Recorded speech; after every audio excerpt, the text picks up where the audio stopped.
নিজের দিকে একটু শান্ত হয়ে তাকালে মনে হয় এত ভাঙ্গন, এত ক্ষয়, এতটা অসহায়ত্ব যেন কালো নদীর কূলেও নেই। চোখের নিচে ঘুমের অভাব, ঠোঁটে জমে থাকা না বলার শত প্রশ্ন, আর মনে এক বিশ্রী শূন্যতা, যেখানে সবাই নিজের মতো করে বুঝে চলে আমাকে, কিন্তু কেউই জানতে চায় না ভিতরের যুদ্ধগুলো কেমন।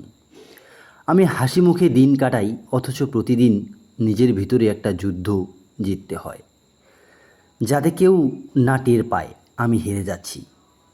আমার ভাঙ্গা ভিতরটা কেউ দেখে না, দেখে শুধু সোশ্যাল মিডিয়ার স্টোরি আর মুখে হাসি। আমি কি সত্যি ভালো আছি, নাকি শুধু অভ্যাস হয়ে গেছে কষ্ট চেপে রাখার?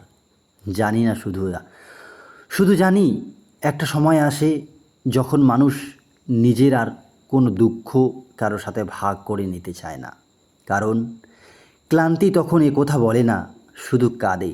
আমিও কাঁদি, শুধু ভিতরে নীরবে।